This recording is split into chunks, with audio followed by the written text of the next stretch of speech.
Dalawande.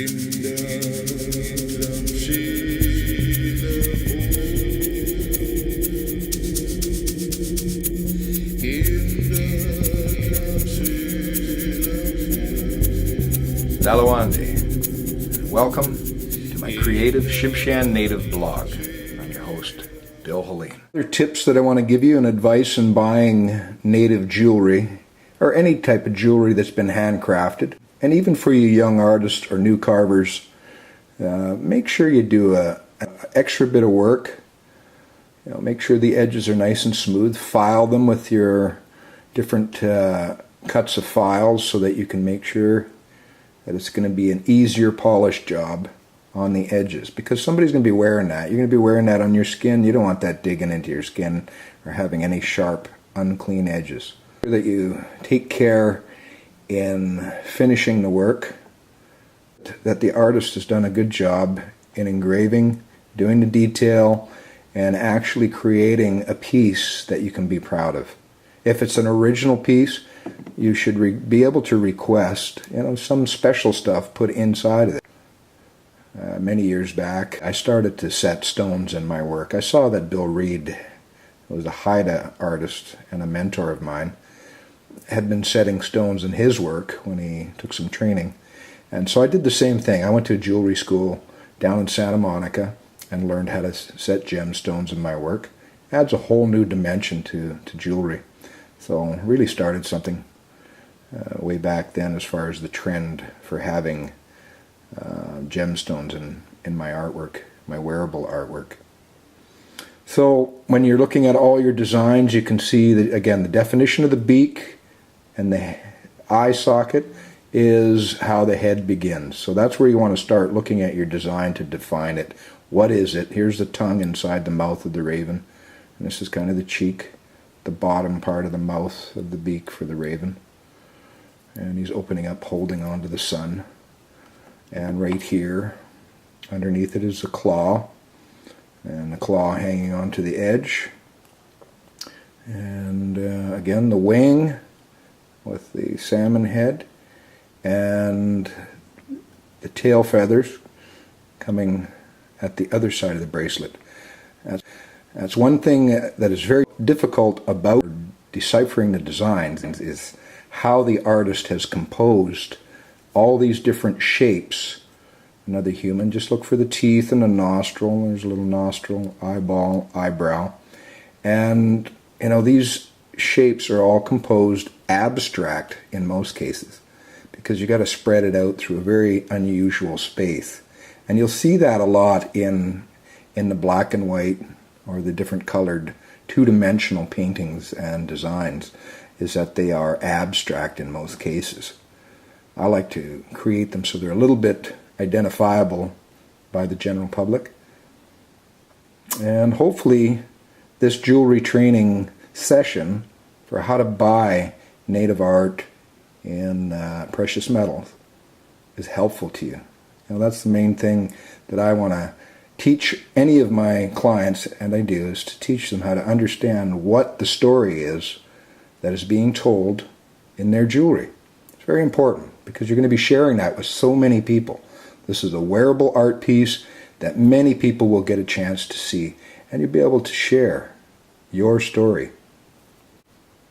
Another important thing to remember when you're buying Northwest Coast native jewelry is the attention to detail. The originality in the designs are very important. One thing about the native jewelry market is that it's one of the easiest art forms to get into, especially if you have access to somebody to teach you.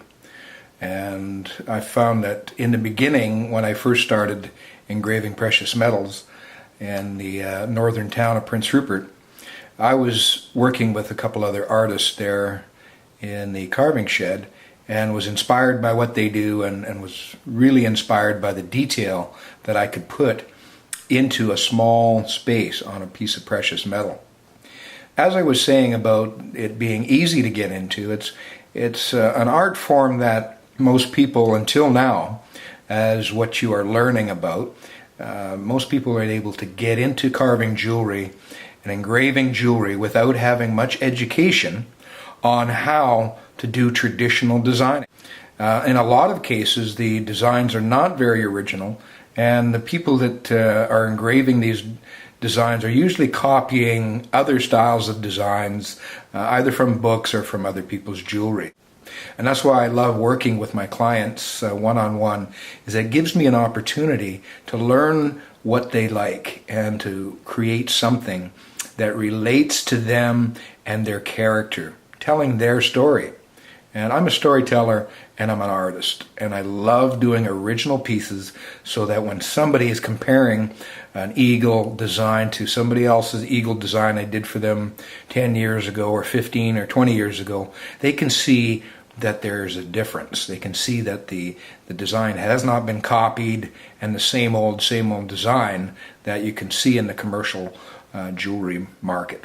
So I stress originality because that's who I am as an artist. I love to create original pieces, and even with the sense of my ancestors or my teachers from the past looking over my work, that is my conscience in my work, is that someday, somewhere along the line, which has happened, my teachers have seen my artwork and have complimented my work and the originality and the quality.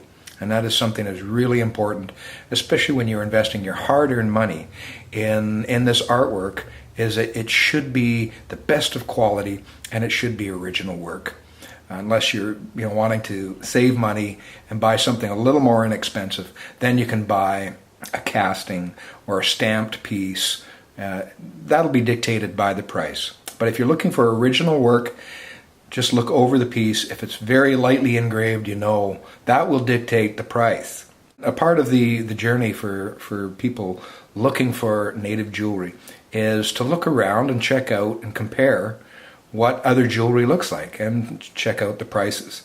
Whoever's creating your one-of-a-kind wearable art piece, they should be creating it with you in mind, and that as a main part of their inspiration. It's your story. I love to have my clients give me their insights and their feelings and ideas so that I can have more substance to work with, especially with the bracelet. There's a lot of space on a bracelet to create an original story journey. In closing, my advice for you when you're looking for some native jewelry, or you just want to find out a little bit more about what you have, to go online, check out the internet, go to the different art gallery sites. There's just tons of them. Or contact me about what you have, take a picture of it or something like that. I advise that too, about taking a photo of your jewelry. Take a number of different angles. Always have photographs of the complete design, so you have that for your records. That is one of the best insurance claim articles to have. That form of information is something that I would be able to relate to replace somebody's stolen or lost jewelry, and to get it as close to the original piece as possible. But again, that is something that is really important. The importance of maintaining your jewelry, again, you have to try not to have anybody polish your jewelry too often. And a lot of times they can polish off the detail. So that's a really important aspect of maintaining your jewelry. Just clean it, put it in a little bit of Mr. Clean. Use some Mr. Clean and hot water, and maybe half and half, and just dip it in there and let it be cleaned off, and that'll clean out some of the muck in the backgrounds, the detail in your jewelry. Especially if it's really deeply engraved, a lot of dirt can get in there. Or if it's silver, it'll tarnish a little bit, and sometimes the Mr. Clean will take it out, and then use a toothbrush with some soap, a very soft bristle toothbrush. But try not to get your jewelry polished too often. It takes the edge off and it eventually smooths it out too much, and that's like your jewelry being worn for many generations, wearing the design down. But with rings, my advice on buying hand engraved native design wedding bands or love rings of any type is make sure that your rings are deeply carved. Now that's one thing I specialize in with wedding rings. It's going to get a lot of wear, and that'll wear off the back part of the design. You know, if it isn't deeply carved, it'll fade out, especially if you wear your rings often and doing a lot of different things with your rings. They should be deeply carved to last a long time. You should not, in a lifetime, have your design wear off. And that's one thing that I do with my work, is try to have as much depth in the wedding rings as possible so that you can have a lifetime worth of wear. Other advice on maintaining your jewelry is just to, when you go anywhere, don't leave your jewelry in a jewelry box on top of your dresser or hidden somewhere in your bedroom. Find a really safe place for something, or wear it all the time. Whatever you don't wear on a regular basis, put it in a hiding place, or a safe, a very secure safe. Put it somewhere that you can remember, where don't forget where you put it, but keep it in a very unobvious place away from your bedroom. Because when a thief goes into your house, it's automatically where they go the first time. If they go into the office looking for a safe, or they go through your bedroom looking for where you hid your jewelry. And if you have any jewelry you haven't worn for many years, well, you know, let's refurbish it. Let's give it new life and recreate it into something that you're going to wear. And I find that no matter how many people I talk to, with the thousands of pieces of jewelry that I have engraved, they love it to this very day. For many years, they never go out of style. And when it tells your story, you have something to share with everybody that admires your jewelry. It's not just a big, shiny stone. It is your story. It's your story jewelry. Thank you for joining me, and enjoy your story jewelry. And if you have any questions, please contact me on my email address, or go to my website for further information, billhelene.com or chimchianart.com. Thanks for joining me on my creative Chimchian native blog. Take care. Damwil Shagit Gulam. Limoma. Damwil Shagit Gulam.